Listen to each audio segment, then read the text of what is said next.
श्री स्वामी समर्थ सगळ्यांना माझ्या व्हिडिओमध्ये तुमचं सगळ्यांचं मनापासून स्वागत।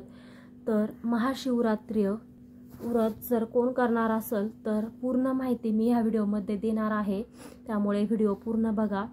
ह्या वर्षी महाशिवरात्र 26 फेब्रुवारी 2025 ह्या दिवशी आहे। हा दिवस भगवान शंकरासाठी उपासनेसाठी हा दिवस आहे। महाशिवरात्रीचा जो कालावधी आहे तो सांगते।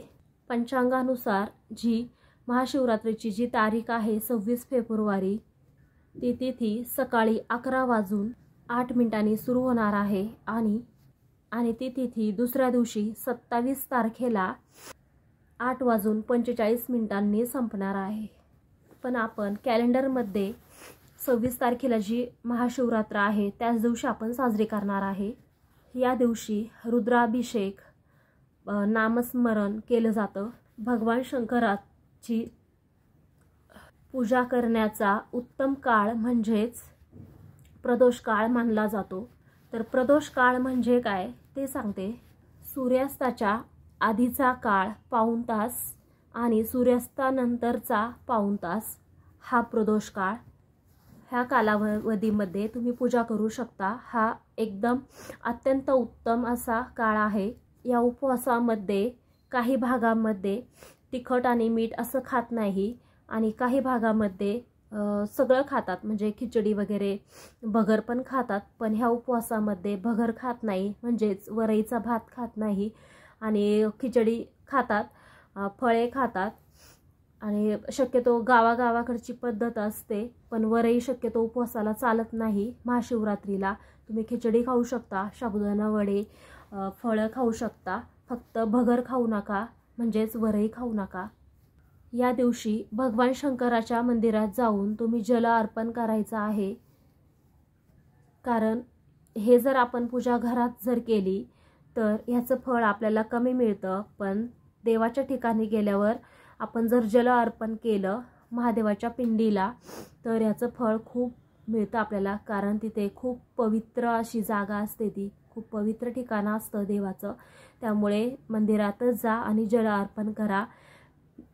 कारण घरातल्या वातावरणामध्ये आणि मंदिरातल्या वातावरणामध्ये खूप फरक असतो। आणि जर मंदिरात जर जाणार असेल तर तुम्ही कच्चं दूध असतं त्याचाच अभिषेक करायचा, तापवलेलं दूध नाही वापरायचं। कच्चं दूध असतं तेच घेऊन जायचं आणि अभिषेक करायचा, किंवा पंचामृताने पण केलं तरी चालतं। आणि जरी काही शक्य नसेल तर फक्त जल अर्पण जरी केलं तरी पण चालतं।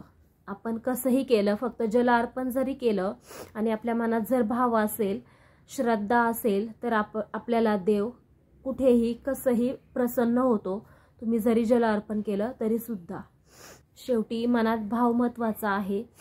तुम्ही काय देवाला देता हे महत्त्वाचं नाही, तुम्ही थोडं द्या, ते मनापासून द्या, देव त्याचं स्वीकार करतो। बेलपान वाहतात, धोत्र्याचं फूल वाहतात, पण बेल हे शिवरात्रीच्या दिवशी जर तुमच्या घराच्या आजूबाजूला जर झाडे असेल किंवा कुठे जर झाडे असेल तर शिवरात्रीच्या दिवशी बेलाची पाने तोडू नका। तुम्ही हे आदल्या दिवशीच तोडू शकता।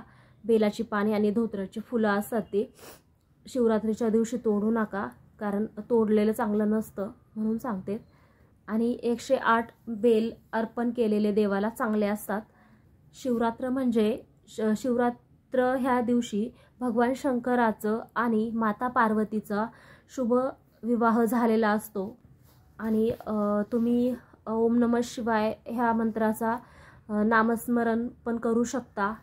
उपवास म्हणजे फक्त शरीराला आराम मिळावा म्हणून किंवा उपवास धरायचा म्हणून धरायचा असं नाही करायचं।